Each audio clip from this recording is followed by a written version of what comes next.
Hello students, I am doctor Aarti. आज अपने इस वीडियो में हम अपने chapter the rise of nationalism in Europe के लास्ट दो टॉपिक यानी विजुलाइजिंग द नेशन और नेशनलिज्म एंड इम्पेरियलिज्म इन्हें डिस्कस करेंगे। तो आइए स्टार्ट करें। अपने पिछले वीडियो में हम लोगों ने जाना था कि किस तरह से यूरोप के दो इम्पॉर्टेंट कंट्री इटली और जर्मनी यूनिफाई हुए थे।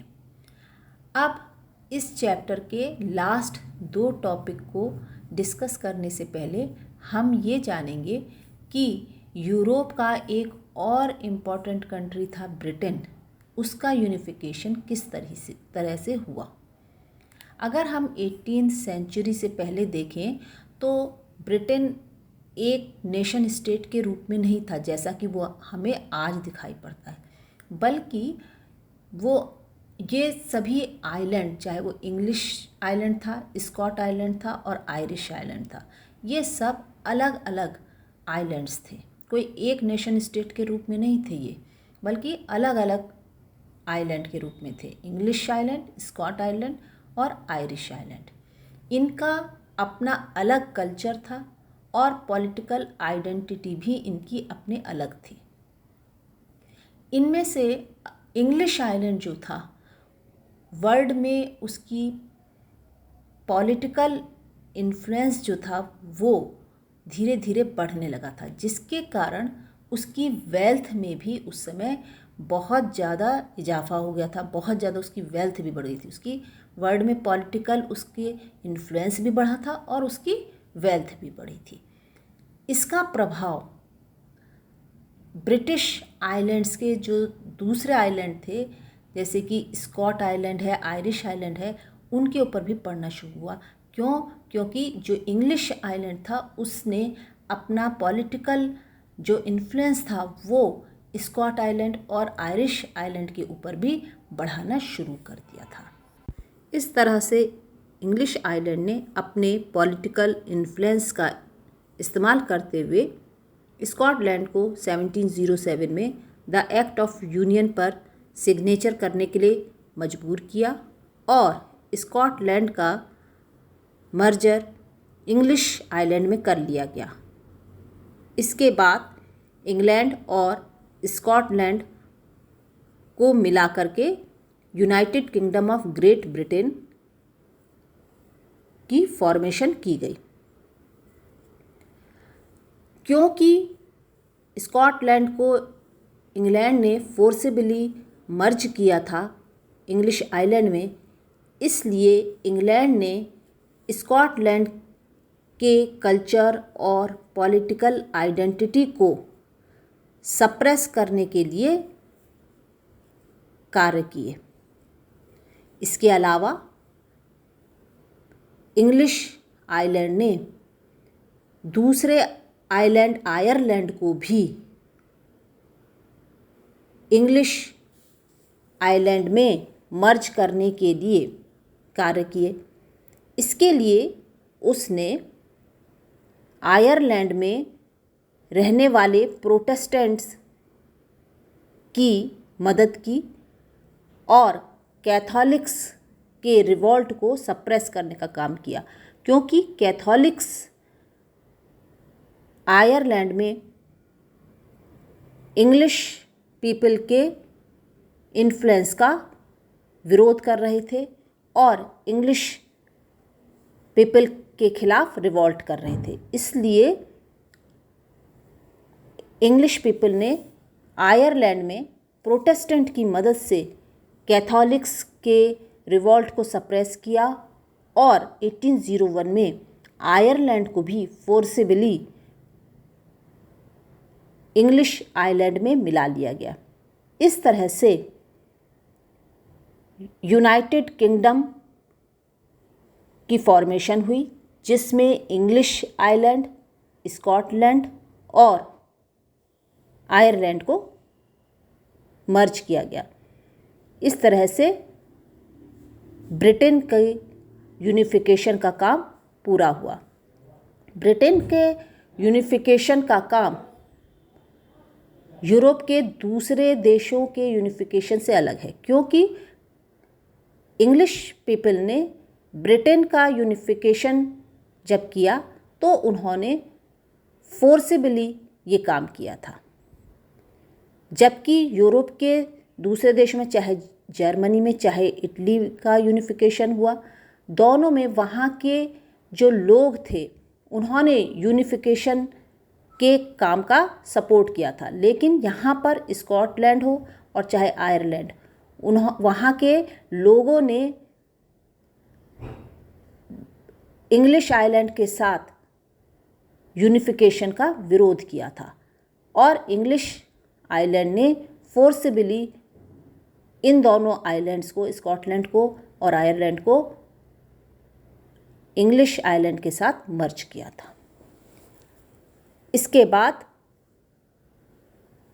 ब्रिटिश फ्लैग, यूनियन जैक को तथा national anthem God save our noble king तथा इंग्लिश लैंग्वेज को स्वीकार कर लिया गया ब्रिटेन की नेशनल लैंग्वेज के रूप में।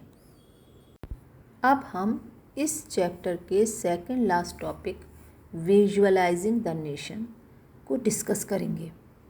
18th और 19th सेंचुरी के यूरोप में आर्टिस्ट जितने भी थे उन्होंने अपने नेशन को एक फीमेल फिगर के रूप में दिखाना शुरू किया, यानी उन्होंने अपने नेशन का पर्सोनिफिकेशन कर दिया, उसको एक मानव के रूप में, एक इंसान के रूप में दिखाना शुरू कर दिया, फीमेल फिगर के रूप में। इस तरह से उस समय के आर्टिस्ट ने अपने नेशंस को जो फीमेल फिगर के रूप में पोर्ट्रे करना शुरू किया, इसी को कहते हैं एलेगरी ऑफ द नेशन। ये एलेगरी जो थी, फीमेल एलेगरी, ये लिबर्टी के, जस्टिस के और रिपब्लिक के जो विचार थे उनको भी प्रकट करने का काम करती थी, उनको भी शो करने का काम करती थी। जैसे इसके लिए उन्होंने क्या किया कि अलग अलग सिंबल्स जो थे इन आइडियाज़ को शो करने का काम करते थे। जैसे अगर कोई एलेगरी है, उसने क्राउन ऑफ ओक लीव्स पहना है, यानी कि ओक लीव्स का क्राउन पहने हुए है, तो इसका मतलब होता था कि वो नेशन जो है वो हीरोइज्म को दिखा रहा है। इसी तरह से अगर उस एलेगरी के हाथ में स्वॉर्ड है तो वो ये शो करते थे कि ये नेशन फाइट करने के लिए रेडी है। अगर olive branch around the sword होती थी, इसका अर्थ होता था कि वो नेशन पीस के लिए रेडी है। अगर एलेगरी के हाथों में ब्रोकन चेन्स दिखाई जाती थी तो इसका मतलब था कि वो नेशन फ्री होना चाहता है। या अगर एलेगरी के हाथ में black, red and gold try colour का दिखाई पड़ता था फ्लैग, तो इसका मतलब था कि वो लिबरल नेशनलिस्ट के फ्लैग को शो कर रही है। या कि rays of the rising sun अगर एलेगरी के साथ दिखाई पड़ता था तो इसका मतलब था कि उस नेशन में beginning of a new era शुरू हो गया है। इस तरह से ये एलेगरीज अलग अलग सिंबल्स के द्वारा अलग अलग आइडियाज़ को शो करने के काम किया करती थी। फ्रांस के आर्टिस्ट ने जो अपने नेशन के लिए फ़ीमेल एलेगरी बनाई थी उसका नाम था क्रिश्चियन मैरियाना। ऐसे ही जर्मनी के आर्टिस्ट ने जो एलेगरी बनाई थी उसका नाम था जर्मेनिया। जर्मनी में आर्टिस्ट फिलिप वीट ने जर्मेनिया की एक पेंटिंग तैयार की थी, जो कि 1848 में जब लिबरल नेशनलिस्ट ने नेशनल असेंबली को वोट दिया था फ्रैंकफर्ट में, तब वहाँ पर उस पेंटिंग को लगाने का काम किया गया था। इसी तरह से जर्मेनिया की एक और पेंटिंग, जर्मेनिया गार्डिंग द राइन, जिसे आर्टिस्ट लॉरेंस क्लेजन ने बनाया था। आर्टिस्ट जूलियस हबनर्स ने द फॉलन जर्मेनिया इस पेंटिंग को बनाया था। इस तरह से उस समय के आर्टिस्ट ने यूरोप के फीमेल एलेगरी के द्वारा अपने अपने देशों में नेशनलिस्ट सेंटिमेंट्स को बढ़ाने का काम किया। अब हम अपने इस चैप्टर के last topic nationalism and imperialism को डिस्कस करेंगे। 19वीं सेंचुरी के समय पर यूरोप में नैरो नेशनलिज्म जो था वो बढ़ने लगा था। अब लिबरल नेशनलिज्म वहाँ पे ख़त्म हो चुका था और नैरो नेशनलिज्म बढ़ने लगा था, क्योंकि हर एक देश जो था, हर एक नेशन जो था, उनके बीच में इंटॉलरेंस बढ़ रही थी, हेट बढ़ रही थी और हर एक नेशन ये सोचता था कि वह सर्वश्रेष्ठ है और दूसरे देशों को और वहाँ के सिटीजन्स को हीन मानते हुए उनकी इंसल्ट किया करते थे।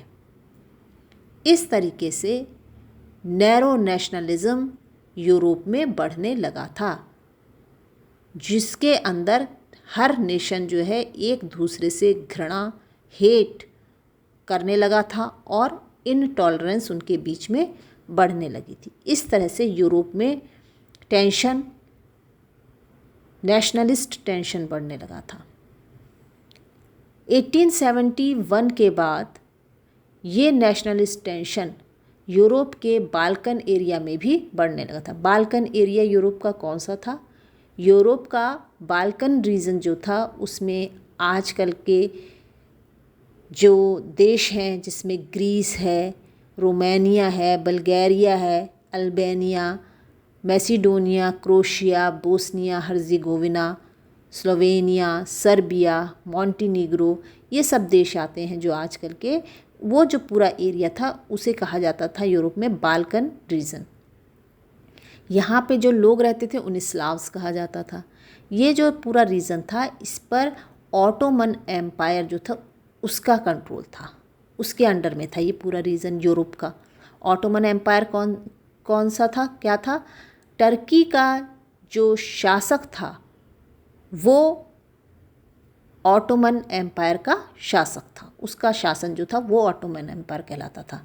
तो टर्की के शासक के यानी कि ऑटोमन एम्पायर के अंडर में यूरोप का ये बाल्कन रीजन था, जहाँ पर कि हम जानते हैं कि यूरोप में पहले लिबरल नेशनलिज्म फ्रांस से निकल करके यूरोप के दूसरे हिस्सों में जैसे फैला था, उसी तरीके से बाल्कन रीजन में भी नेशनलिज्म की भावना फैली थी, जिसके कारण वहाँ के लोगों ने भी ऑटोमन एम्पायर के खिलाफ अपराइजिंग में हिस्सा लिया था, जिसके कारण ऑटोमन एम्पायर ने धीरे धीरे बाल्कन रीजन के इन देशों को फ्रीडम देने का काम शुरू कर दिया था, क्योंकि उसका कंट्रोल धीरे धीरे इस रीजन से ख़त्म हो रहा था। वो इस रीजन में कमज़ोर पड़ रहा था, इसलिए उसने धीरे धीरे, जब इस रीजन में नेशनलिस्ट भावनाएं ज़्यादा बढ़ने लगी,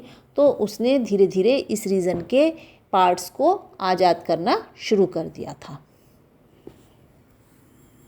जब बाल्कन एरिया से ऑटोमन एम्पायर का कंट्रोल धीरे धीरे ख़त्म होने लगा और बाल्कन स्टेट्स इंडिपेंडेंट होने लगे, तो इस एरिया में नैरो नेशनलिज्म तेज़ी के साथ फैला,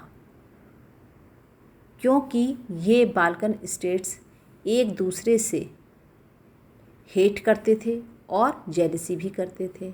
इस तरह से नैरो नेशनलिज्म की भावना इस बाल्कन एरिया में बड़ी तेज़ी के साथ फैल रही थी।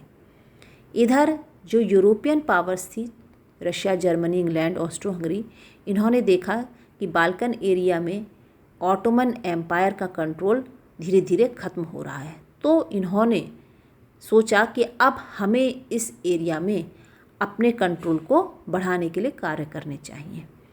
ये सब परिस्थितियों ने इस एरिया में एक सीरीज़ ऑफ वॉर्स को जन्म दिया, क्योंकि इधर बाल्कन स्टेट्स एक दूसरे से जेलसी करने के कारण, हेट करने के कारण एक दूसरे से वॉर करने लगे।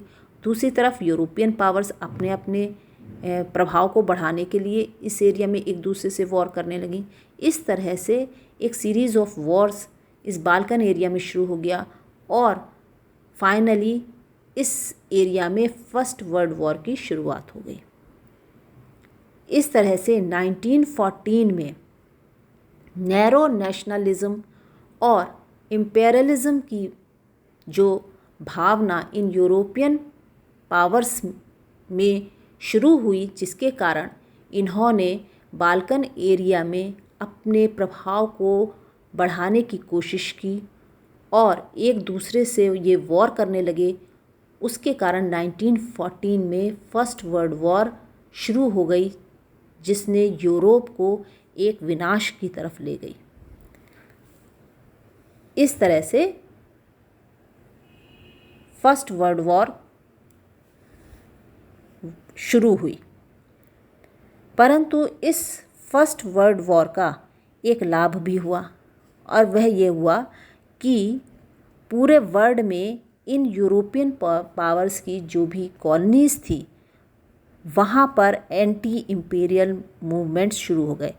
इन जो यूरोपियन पावर्स थी, उनका विरोध वहाँ की जनता ने करना शुरू कर दिया और इनके शासन का वो लोग अपोज करने लगे। इस तरीके से हमारा ये चैप्टर कंप्लीट होता है हिस्ट्री का, the rise of nationalism in Europe, जो कि आपने हमारे सारे वीडियो देखे होंगे तो आपको अच्छे से हमारा ये चैप्टर पूरी तरह से समझ में आ गया होगा। अगर आप एग्ज़ाम के हिसाब से देखेंगे तो बाल्कन एरिया में कौन कौन सी स्टेट आती थी, ये इम्पोर्टेंट आपको पता होना चाहिए कि कौन कौन सा रीजन जो था वो बाल्कन एरिया में आता था। इसके अलावा बाल्कन एरिया में कौन से एम्पायर जो था उसका शासन था, किसके कंट्रोल में था, ये आपको पता होना चाहिए। इधर एलेगरी किसे कहते थे ये पता होना चाहिए। फ्रांस की एलेगरी का क्या नाम था, जर्मनी की एलेगरी का क्या नाम था, ये सब भी आपको पता होना चाहिए। इसके अलावा 1707 में द एक्ट ऑफ यूनियन जो इंग्लैंड और स्कॉटलैंड के बीच हुआ था, ब्रिटेन के यूनिफिकेशन के लिए, वो भी हमें पता होना चाहिए। ये सब चीज़ें हमें मालूम होनी चाहिए। तो इस तरह से हमारा ये चैप्टर हिस्ट्री का कंप्लीट होता है और आपने हमारे सारे वीडियो देखे होंगे तो आपको ये चैप्टर पूरी तरह से अच्छी तरह से समझ में आ गया होगा। इसको अच्छे से आप देखिए इन वीडियो को और इस चैप्टर को अच्छे से समझिए और इन वीडियोस को शेयर भी कीजिएगा। आपके फर्स्ट टर्म का हिस्ट्री का कोर्स कंप्लीट हो गया है। All the best. Thank you.